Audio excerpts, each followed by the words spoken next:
Hi, this is Rick Stoner. I am our Vice President of Sales and Client Strategy. I manage our Client Strategic Services Department and oversee large opportunities for new business development, over $500,000 in revenue. My name is Preston. I am a Senior Vice President here at Derse. My responsibilities, I oversee our sales, marketing, and our Strategic Services Department. I've been in the industry for a little over 32 years, and to give some perspective, the marketing department here at Derse is responsible for all of our RFP responses, and we see roughly 110 of these a year.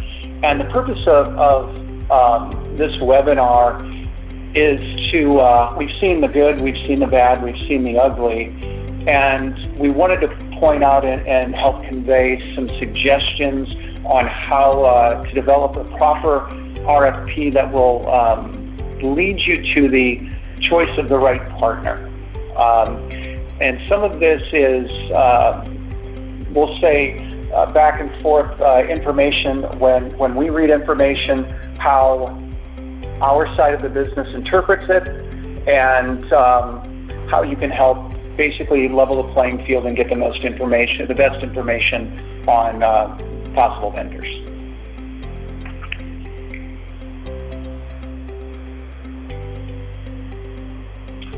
So today's agenda is about establishing clear objectives, about proper communication and some of the pitfalls there. One of the tricky things is actually comparing costs apples to apples. And we also want to speak to budget, not just project cost, but budget. So you can find the partner that can help you with the smartest spend. And then at the end, truly identifying what does make a great partner.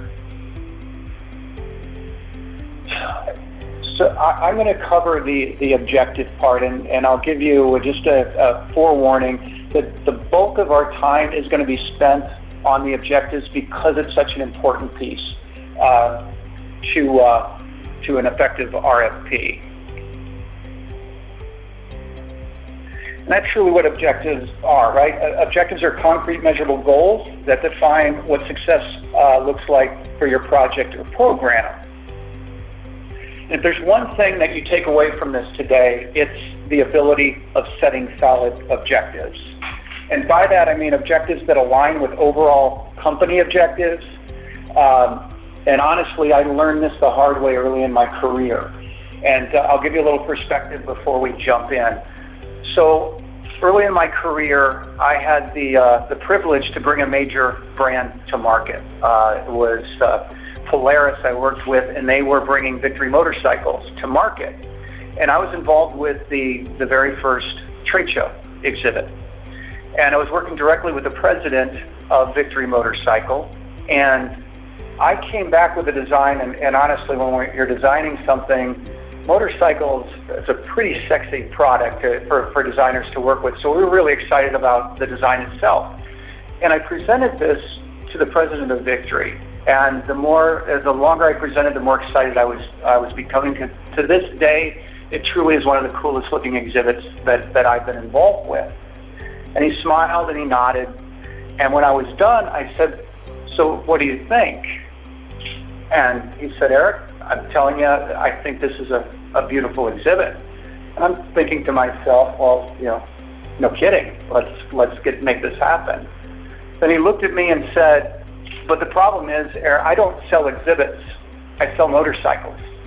How is this going to help me sell motorcycles?" And that was the first time in my career back then that I didn't have a solid answer because I didn't think of it that way. I thought about providing an exhibit that he asked me for instead of following and understanding what the real objectives of the company. So he did give me another chance. I was able to immerse myself on how their business moved forward, what they were trying to accomplish, and how dealers and distributors and end users purchase motorcycles. So I tell you that because we're going to get into some examples later. But the fact is, when we get RFPs, and when I say we, I mean our side of the business, oftentimes there's a confusion. on what true objectives are in alignment. And I found this cartoon that I thought was appropriate. Right? The number one complaint from vendors is it's unclear objectives. But the fact is, right, the number one complaint is that it takes too much effort for me to be clear. And that's the truth. It takes a lot of time and effort on your part to be able to align internal stakeholders and truly set objectives, measurable objectives that are aligned with the business. So that's one thing I want to be clear on. I know that it's difficult, but it is so necessary to create an effective RFP.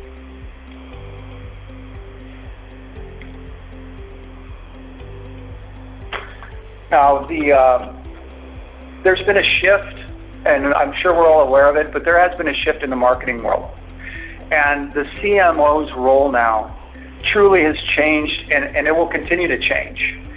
They are accountable now for driving business forward. It's not so much about just the brand and what the other C-suite would consider the softer side. They're meant to contribute to help drive business forward. Case in point, if you're not aware of this, Coca-Cola, their CMO retired. They did not replace that position. They replaced the position with a chief growth officer. So what you need to look at, if your CMO came up to you after you put out this RFP, after you choose your vendor, after you have your program in place, and your CMO asks you to present how your trade show and event program supports the company business priorities, how quickly could you answer that? How concise, how clear could you be with that answer? In most cases, from what we see, probably not very. So how do we go about doing this? Again, objectives should align with overall business priorities. And I'm probably sharing things that you've seen before here, but it's a good reminder. The rule is be smart. These objectives need to be specific. They need to be measurable. They need to be actionable. They need to be realistic, and they need to be time-bound. There has to be a finite date in which to accomplish these things. So here's where we see the biggest confusion on RFP. Often people confuse tactics with objectives, and we want to be very clear on the difference. So if you think of an objective as the why, strategy as the how, and tactics as the what, and put it in this perspective. Why? Why are you investing in the trade show or event? Your company is investing this money for a reason. Why? The strategy is how can you achieve that objective? And a tactic, what are the things you will do to get it done? And going back to my Victory motorcycle example, the real objective in that case was at their first show, they needed to recruit 30 new distributors at XYZ show. Now, the strategy on how they were going to do that was the fact that dealers made more money off the parts and garments and accessories than they did the motorcycles themselves. So they had to demonstrate how the dealer will become more profitable featuring the Victory product line. What is the tactic that we're going to do to be able to demonstrate that? We had to feature the expanded portfolio of high-margin accessories. It was a new brand, and there was questions whether they had enough to offer that would be attractive to end consumers.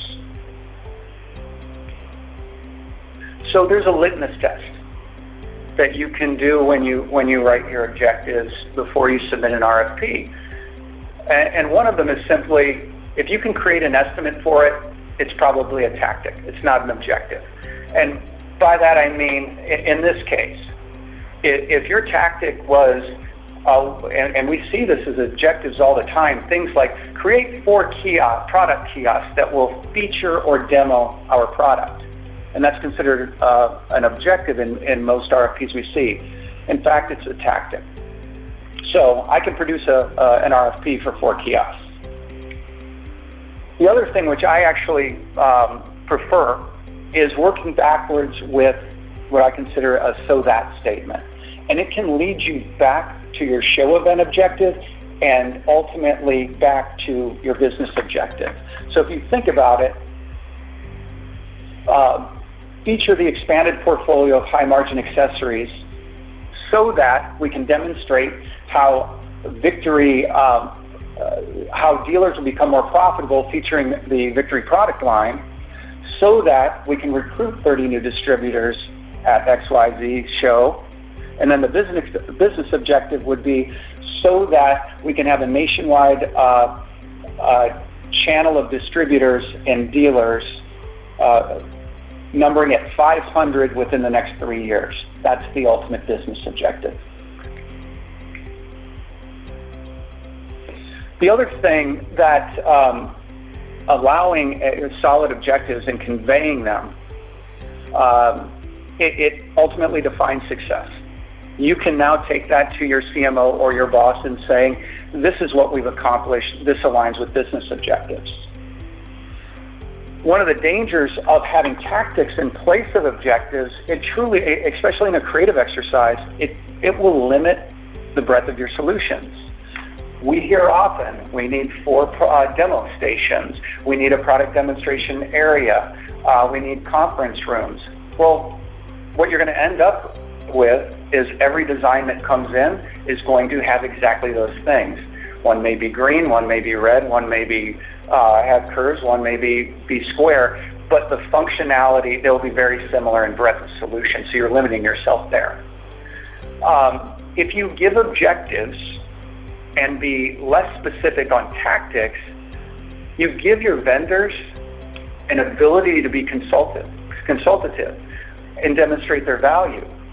What you think might be the right answer for a tactic, they may have experience from other clients or other industries that they could bring to the table that would solve that objective that you haven't thought about. So give your vendors a chance to be consultative, because at the end of the day, again, you're trying to choose the strongest partner versus the strongest solution to a specific task or project. So with that said, I'm going to hand it over to Rick to talk about the importance of communication during the RFP process. So the second of the 5 essential components of an RFP, we're going to hone in on the importance of communication. When you think about kind of the breadth and depth of your organizations, depending on the size of your company, your brand, communicating between marketing partners and even in your own colleagues within your company between different business units can really pose a real challenge in the RFP process. So we never want to assume what we know or what we don't know and our ability to seek more knowledge.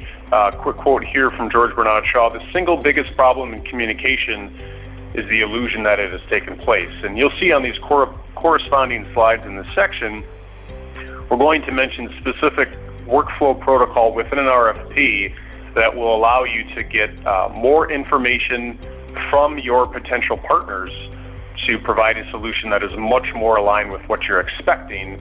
And it really allows an opportunity for potential partners to demonstrate how they think in the questions that they ask. So one of the first points we wanted to cover off on in communication is just the number of partners, potential partners, you're allowing to participate in the RFP. We've seen up to 10, 15, 20 competitors in an RFP process, and it's our belief that in general, more is not better.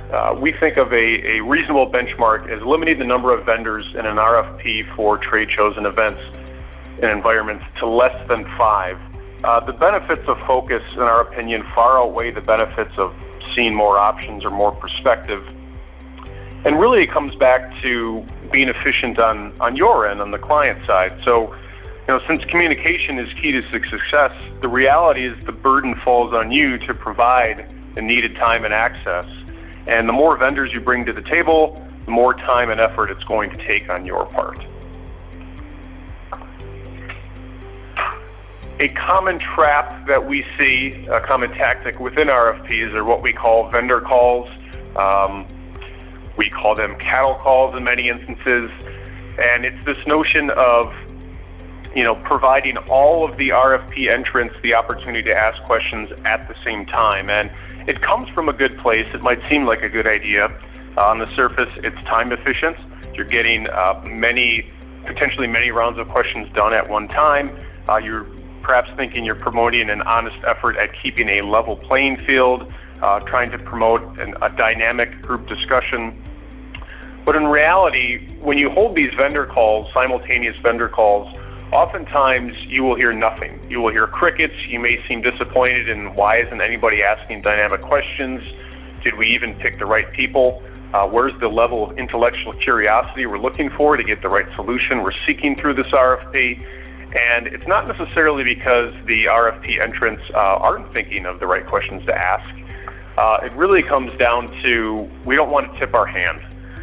We don't want to ask insightful questions because it might feed our competition with our good ideas. So when competitors choose to remain quiet, they're typically doing their own research, they're making some assumptions and hoping that we are right. When we're able to ask these kind of on a one-on-one basis, we're in a much better position to provide information and counsel that will help you and will also increase our chances of winning that RFP. There's a quote here that successful people ask better questions, and as a result, they get better answers. On the agency side, we want the opportunity for you to see that the questions we ask will lead to better solutions. And if we do that in an open setting, we're really level the playing field and perhaps helping our competition. So we believe that sharing vendor Q&A isn't necessarily in your best interest. As you go through this process, you should be thinking about not only the end product of the RFP and the deliverables that are expected, but also, how did we get there in the first place? It gives you an early feel for how a potential partner might be thinking, the cadence and the rhythm as to how they go about their work. And doing this puts you in a much better position to get a feel for, what are the types of questions that they ask, and let's inform them one-on-one so we can get into a better place. Another notion of solid communication within an RFP is granting access to your key stakeholders, and more importantly, doing it fairly early on in the process. So Eric walked us through kind of this dynamic of objectives and strategy and tactics and how one feeds into the other, working backwards from tactics all the way up into objectives. If you allow RFP entrants access to your stakeholders early on in the process, it keeps all participants on point and much closer to your final solution. And it allows you to have an additional evaluation point of how each participant measures up to be a strategic partner. The reality is, whether it's a straightforward design and build RFP, or perhaps it's what's known as a pricing exercise without a creative assignment, the more we can ask questions that are beyond just the straightforwardness of an RFP ask, the more you get a window into additional value that you may be getting from that partner, aside from just taking orders on what you're seeking for on a straightforward RFP. So to recap the importance of communication, why do we think this is critical to your RFP process? Number one, over-communicating. The more communication, the better. It saves you time in the long run. While a vendor call might, in the short term, save you time, because perhaps you're doing one call instead of 5 different ones, in the long run, by choosing the right partner, you're really saving time on the kind of the knowledge and communication process.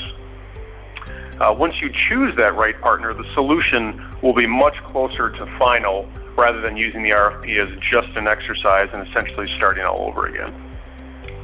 Yeah, we often see that, right? Our clients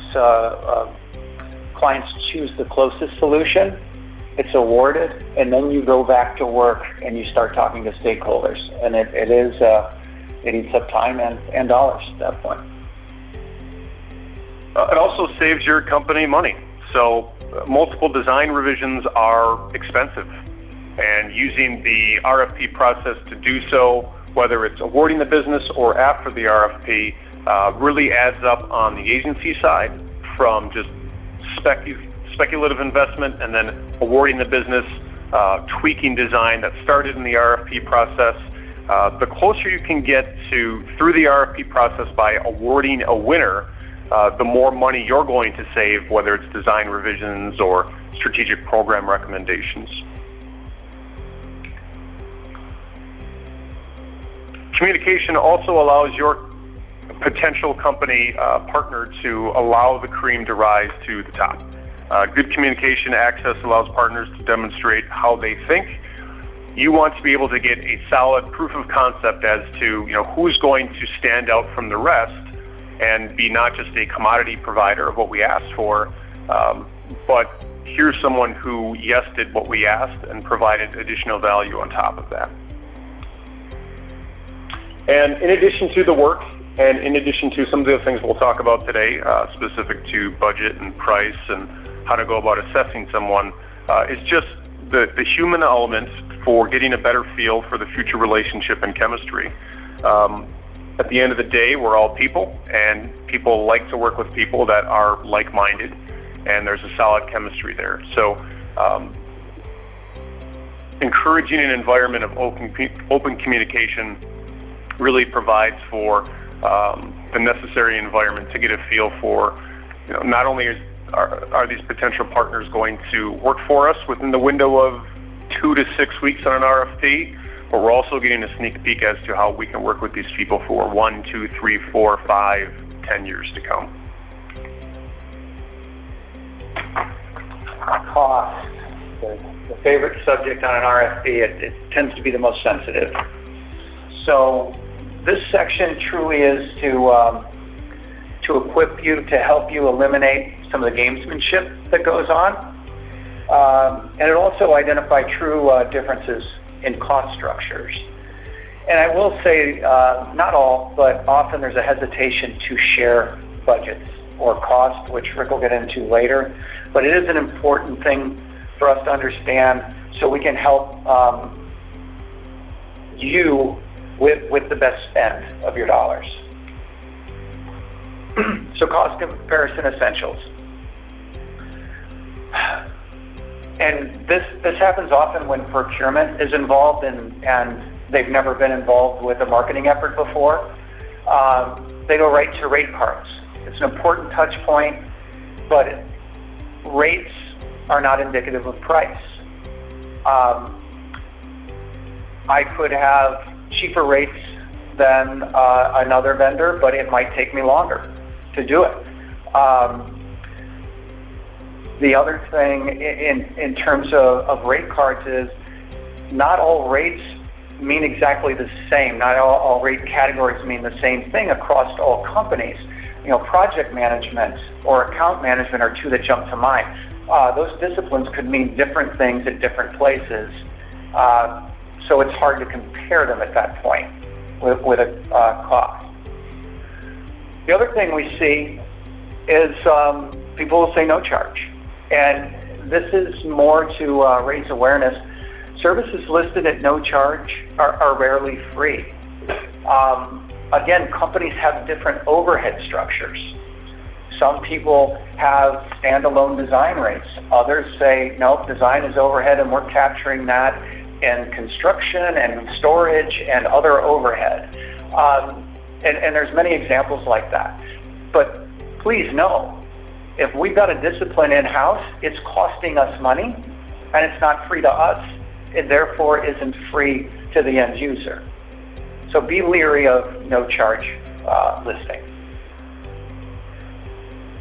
A way to start alleviating some of the misses that can happen on a rate card are doing pricing exercises. Picking a typical show with typical properties and having a pricing exercise done, real proposals done for that. It's important to know that if you do this, it needs to be based on a scenario that will actually happen. And by that I mean if this is a made-up scenario, I can be as aggressive as I want on that pricing exercise, because how are you ever going to hold me accountable to that? And when I say me, I mean the vendor side of the RFP process. So either it needed to, you've already done it and you have actual costs, and you're going to repeat that in the future. Those are great exercises. Or project what you're going to do and create an exercise based on that you're going to be able to hold people's feet to the fire on what they submit, hold them accountable. And here's A trick of mine I've learned through the years that we really don't see on RFPs, but I think you should consider using it. There are certain elements that are standard in exhibits, no matter what the design.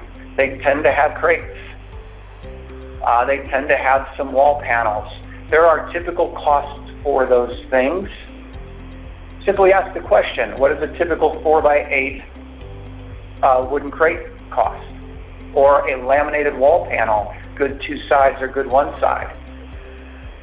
That holds them accountable because they know they're going to have to provide that for you in the future, and you're going to see an actual price, and it gives you another data point to compare what that is from company to company. So when you combine all of these together, it reduces the gray area. One standing by itself, there's gamesmanship that can be played, or there's definitions of terms that aren't apples to apples, and therefore the pricing differences can be gray. Multiple touch points like this, multiple checkpoints, helps reduce future surprises by increasing clarity and accountability. What do I mean by surprises? Decisions have been made, and we work with plenty of clients who have gone with costs, the lowest cost on a rate card, only to find out the program became more expensive than what they had in the past. The decision's made, and let's face it, it's hard to make a change. You're kind of stuck for a while. So we want to reduce future surprises. This gives multiple data points to act as a check and balance. If I see lower rates on one card, but yet the pricing exercise is similar, more expensive, and or a crate is more expensive, that raises a flag on the rate card. It gives me a reason to go back and challenge and clarify those kind of things. So the multiple data points can help you with checks and balances. And carrying this out further, it truly is about budget and what you're going to get, the smartest spend and most effective spend for that budget, and it's critical with the choice of a partner, and Rick will take you through that. So the fourth of 5 essential components is budget, and what we're recommending is transparency in showing your budget so that you can get the smartest spend. Before we dive into tactically how you go about displaying your budget and the benefits behind it within the RFP process, we thought it'd be beneficial to also discuss a little bit about the notion of not providing a budget in an RFP process. We were thinking about this in preparation for the webinar, and I think in reality, we probably, every one of 6 or 7 RFPs will not have a budget attached to it. It will be asking for a creative exercise without the budget. And typically the intent is to, we don't want to place any restrictions on it. We want to kind of test the merits of your creative team. We believe that eventually, in reality, we're all held accountable to things that will actually happen. And by not having a set budget, you're really inviting more ambiguity, more subjectivity, more gray area into your decision-making process. Again, we're trying to formulate RFPs that act as a jump start or a kickstart into work that will eventually be usable, so that the RFP is not just an exercise in picking the right person and the right team, but also picking work that will eventually see the light of day, so that the net is a productive use of your time, knowing how much time RFPs take. So we recommend including a set budget, or at least defining budget ranges. That could be total budget broken down by new build cost or program maintenance or show services. It could be providing an average square foot ratio. And I think the other defense we'll often hear in not providing budgets that we'd like to rebuke and challenge is that clients brand side will want to see what a company is capable of at multiple scales of work. And what we'd encourage people to do, if that is the intent or the ask, if you really want to see what a company is capable of at various levels of budget, ask to see their product portfolio at a variety of budget levels, for a variety of exhibit asset levels. So in other words, please give us a sample of your work, either visually or more comprehensively in the form of a case study for 10 by 10s, for 30 by 30s, for rentals, for inlines, for 50 by 50 and up. Seeing what a company has performed in reality in their actual track record versus an isolated exercise without a budget in the course of 2 to 6 to 8 weeks will give you a much more realistic picture as to what they can actually do with your budget. So getting into the benefits and details as to why we're asking for budget transparency and what we mean by that. When we think of budget, there's kind of two parameters within that. There's your program budget and your project budget. In other words, a project might be, I'm putting out an RFP specific to one show, let's call it CES, the biggest show out there, versus a program budget where CES might be one show within a 40, 50 show schedule and all varieties of sizes, tabletops, 10 by 10s, all the way up to that big one at CES. When you share and break down your budget between what you have for one show versus your collective trade show schedule, it really allows the companies participating in that RFP the opportunity to demonstrate how they can save costs. An example might be, if a bidding company has multiple facilities as an asset to how they can provide operation supports, they can perhaps model out a trans-depot strategy. So if you have 2, 4, 5 facilities and the brand is exhibiting at multiple convention centers throughout the country, they'll be able to demonstrate things like saving on shipping and drayage by storing things in multiple facilities near one of those shows. We wouldn't have the opportunity to even think that way if we're only focused on one particular show.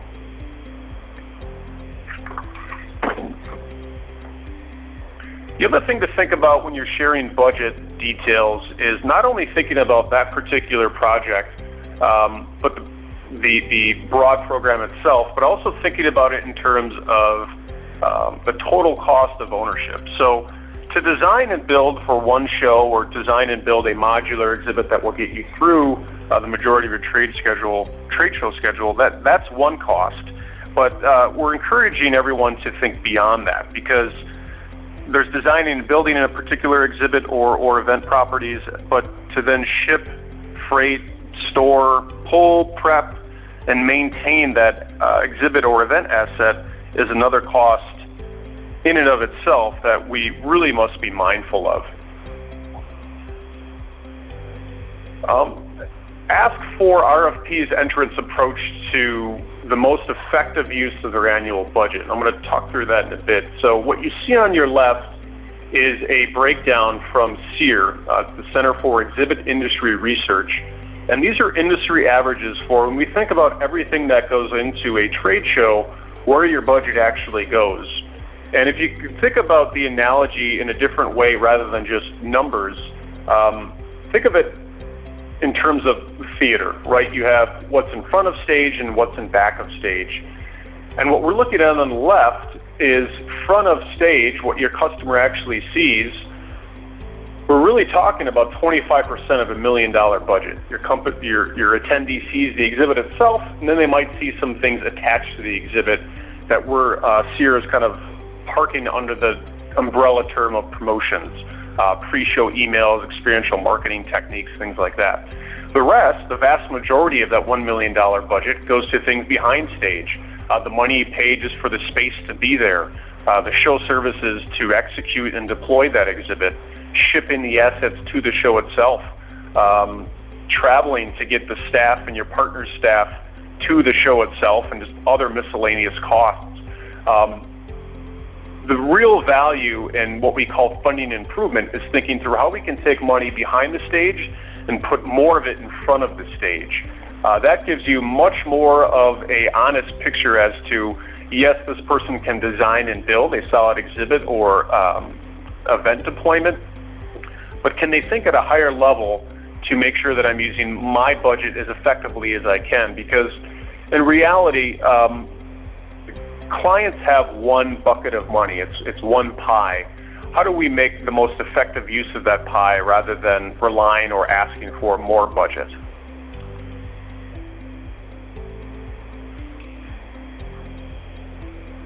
One way to really evaluate your partner's ability to think this way, to truly think through how they can be effective with your budget, not only within the RFP, but ask for examples or references of how they've done so for their other clients.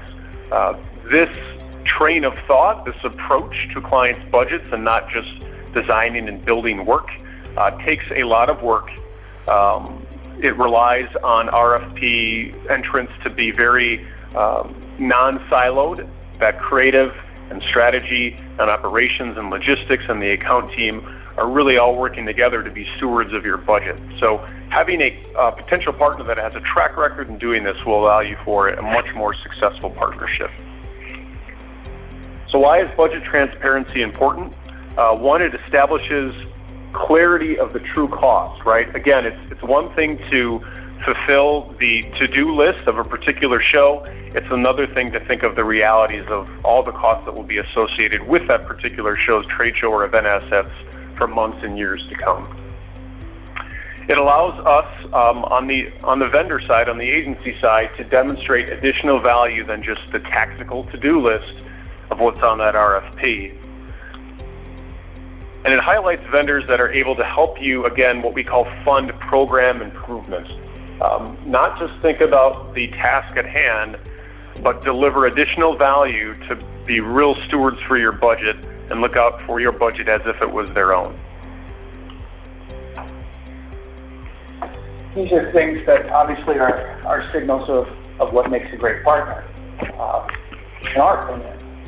So going into an RFP process, again, I want to reiterate that that's your true objective, is to pick the right partner, a great partner. And in order to do that, you got to define what traits for you, what are the attributes that actually make up a great partner. So what you're seeing on the left is, this was a study done by Exhibitor magazine, Exhibitor Online, and these are the top factors that came in when they talked to exhibitors on the factors that make up a great partner and what they look at in an RFP.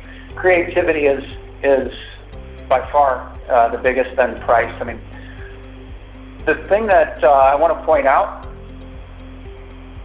there's nowhere in there that says partner that helps us move business objectives forward. It's just a common thing that is overlooked. The other thing I want to point out is creativity is great.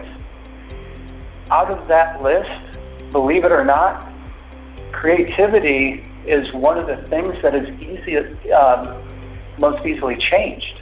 And by that I mean, if you're doing a creative exercise and we show you 2 or 3 designs, I can continue to redesign, I can give it to different designers. That part of the equation is easily changed. We can keep creating until you're happy with exactly what the end output is. You can't change culture, you can't change chemistry, you can't change that consultative nature of the team you're working with. That's inherent, that can't be changed. So just that's me probably on a soapbox a little bit too much, but it's important things to consider. So when it comes to defining the attributes that make a great partner, it's important that you align all of your internal stakeholders. Make sure everybody's in agreement. Everybody has a say what makes a great partner. Since you're going to be accountable for your budget, make sure you get clear and measurable expectations from senior management on what kind of partner they want, on what's important, on what they're hoping to accomplish. And also reduce subjectivity. I'll go back to creative. Part of that is, if you had 6 people on the decision team, creative is subjective. You know, I like the one with all the curves. Well, Rick likes the one that is rectilinear. The other person likes, well, I like the guy that presented that just got the new puppy and the kid he told me about. I really like that guy. All that's very subjective. You've got to reduce that and come down with objective-based decision making. So how do you do that? The best way that I've seen is to create a scorecard. At the bottom of the screen, I reference a resource for you. So if you go to RFP365.com, there is all of the insight and tools and examples you would need to create your own scorecard. So what is a scorecard? First thing is you have to determine as a team if being aligned with the stakeholders is exactly what do you want to score. How do you want to score it? Is it 1 to 10? Is it 1 to 5? And then also weight it. Not every category of a strong vendor is likely equally weighted. It may be very important because you have a high-touch product and you have technicians that need to be involved with it all the time. It might be imperative that geography, they have to be close. That would weight more than some of the other things. And it's your program would determine the weighting of that. But again, be in agreement. Who is going to do the scoring? Which stakeholder, how many stakeholders actually have a say? I will tell you that I went through a major RFP with a med device company, and they had 4 business units. They had a team of 8 event managers that ran the program. They had a person on the team that sole job was to convert PowerPoint into Keynote for their kiosk demonstrations. That person's vote counted as much as the people that had to deal with the vendor on a day-to-day basis. That made no sense to me. So it's important to know who is going to vote, how many people are going to vote. Why is this important? In my opinion, RFPs are useless unless you know how to judge your decision. And in fact, they can become dangerous. If you're using too many things that are subjective, you can be stuck with a partner for a long time only to find out they're not the right partner later down the road. The scorecard ensures your team agrees on the priorities. You've agreed what makes a great partner. Now you're scoring them. It's fact-focused and reduces subjectivity. It's easier to compare and contrast vendors by it. And when all said and done at the end, it gives you justification for your selection, both internally and above, and also when you call the vendors that didn't make the cut, you can explain why. So I'm going to just quickly summarize the 5 components that we had discussed for an effective RFP, and then we'll get into some time for Q&A. So first, the importance, the crux of what we're really looking to drive home, establish and convey smart objectives that really serve as the foundation for an RFP that, again, not only allows you to pick the right partner, but pick a strategic partner that you can work with at a higher level for a long time. Second is the importance of effective communication, knowing that it will take more time, knowing that you will have to grant more access to people beyond the immediate trade show or event team. In the long run, it will certainly make for a better partner selection. Third, create cost comparisons that are specific and accountable. Eric discussed the differences in rates versus actual cost and coming up with true tactical scenarios to give you ideas to think about and compare. Fourth, provide budgets to establish total cost of ownership and the smartest spend. Again, it is our opinion that being more transparent with the budgets that you do have will lead to a better decision. And fifth, Eric just walked through creating a scorecard that allows for objectively establishing the best choice and removing some of that ambiguity. So with that, we have a number of questions. We will get through as many as we can with the time we have. Know that the format we're using, if you do submit questions that we won't get to, we can see who submits them, and we'd be happy to follow up and answer. So I'm going to start with 2 that I think kind of have to be answered incongruent with each other. So I'm going to read the two questions, and then I'll provide my thoughts, and Eric step in as well. So the first two questions here, again, I think are closely related. One, would you recommend going through an RFI first before an RFP? And then the other question, it's almost the answer to that question. If we are starting from scratch with a trade show partner, what parameters can help us narrow down the vendor list to the recommended 5 or less?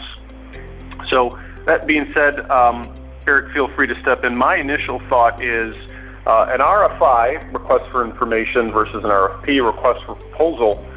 If you don't know what you're looking for in terms of company capabilities, their track record, the size of that company, how many facilities they have, how many production facilities they have, if you don't have an incumbent and you're truly starting from scratch, an RFI process allows you to just pare things down by company capabilities before you start that RFP process, which gets into then actual spec work that, again, if you're doing it right, leads into productive work. So the question of would you recommend going through an RFI first before an RFP? Yes, in the right scenario. In that, to the second question, if you really don't know where to start, our industry is pretty small. There tends to be a list of usual suspects. If you're just coming in the industry and you don't necessarily know that 10, 15, 20 companies and how they're different, an RFI can really allow you to establish the differences pretty early on before you get into the grueling work of an RFP. Yeah, I would agree. I mean, some people have to include 10 plus. That is definitely the RFP process.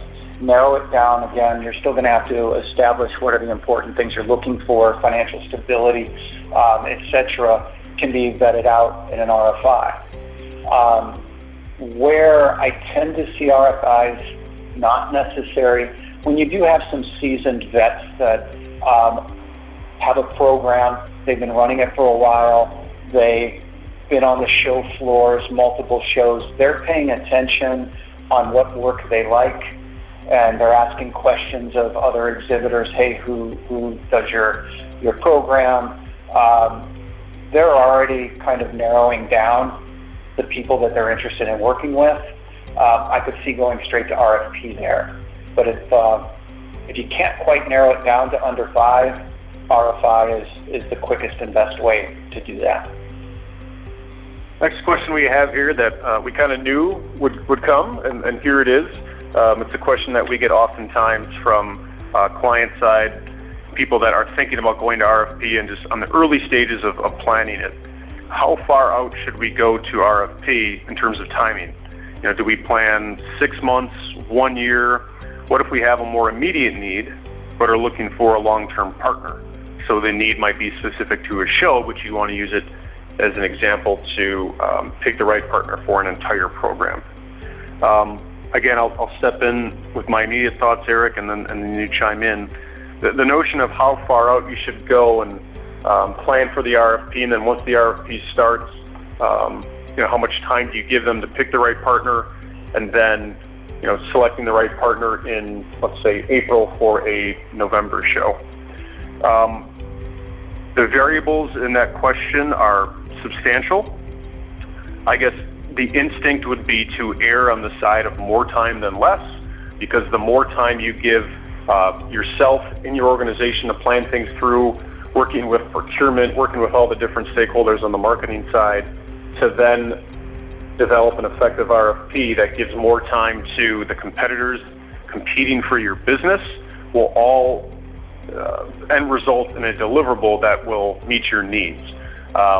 Sometimes it's inevitable. We do see RFPs for substantial projects with very little notice, but I think if everyone took a step back, they would agree that that certainly isn't ideal. So I think the other variables that go into that, what's the scope of your project? An original design for a 20 by 20 or a VIP event to 40 people might be a few weeks, versus an entire program might be a couple months. So those are my immediate thoughts, Eric. I didn't know if you had anything there. Yeah, I'm gonna take this from a different angle. I'm gonna give you cause and effect on time frames. So I'm going to speak mainly to creative. The first thing I will tell you is in most cases, you have an end date in mind on when the first show that's going to be used. Part of that is going to be production. It is easier to throw resources together to accomplish something in a condensed production time schedule than it is to rush a good idea. So don't shortchange the thinking part, because you can't rush good ideas, but you can condense production time. So let me get more specific. If you have a creative ask, again, depends how big it is, but we see creative asks sometimes with a 4-week turnaround, which hey, a month. But if you start playing it out, it's okay, we're issuing this and it's due a month from now. Your questions back to us are due at the end of this week. We are going to respond to those questions 4 or 5 days after that. We really can't start prescribing a good solution until our questions are answered. So now that creative window is 2 weeks. Well, if we want to do anything that pushes outside of the norm and come in with some innovative ideas, not only do we have to create them, but we have to leverage partners.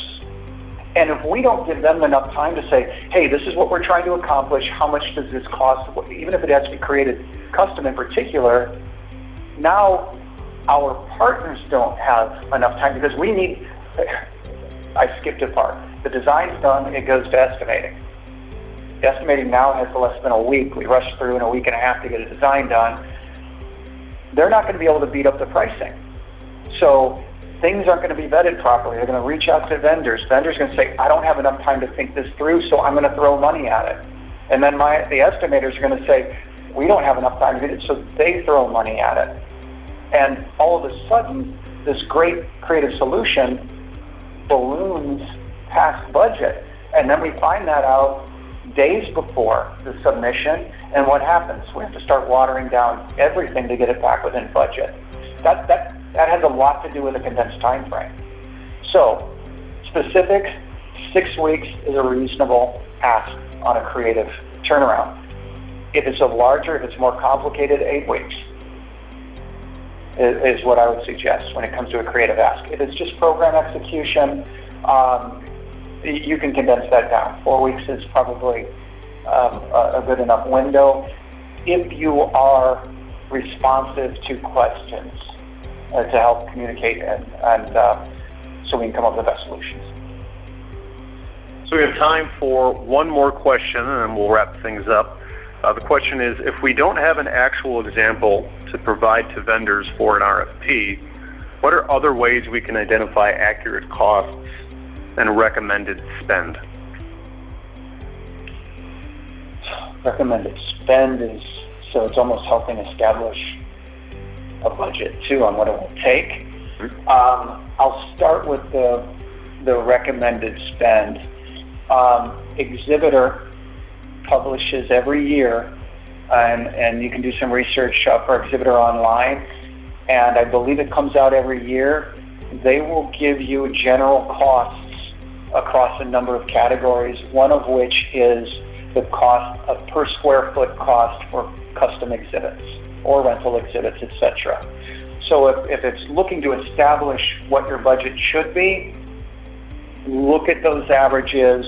I want to say the last one, it was about $160 a square foot for a custom island. In terms of pricing exercises, if you don't have one, that's a good question. You can still go back to some of those key elements that are commonly used, like the crate, like the wall panel. If you have done shows in the past, you know what the actual costs were there, run that scenario through. Heck, even tell us that it's going to happen in the future, even if it's not, because it's holding us accountable to that. And then you have the ability to compare what costs you're going to step into versus what costs you may be stepping away from. And then the other thing when doing that is looking, are you looking to upgrade services and is it worth that cost difference if there is one?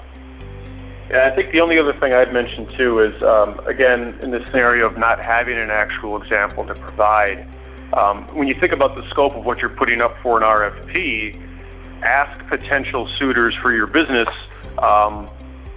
a similar client in scope, and ask to see an example of an estimate and an invoice.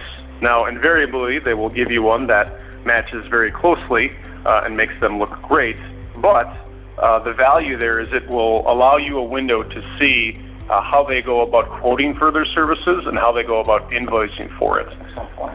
If they align with each other, it provides a number of benefits. Number one, it allows you to see how they go about quoting their work and how closely it matches in the invoice so that you're avoiding surprises.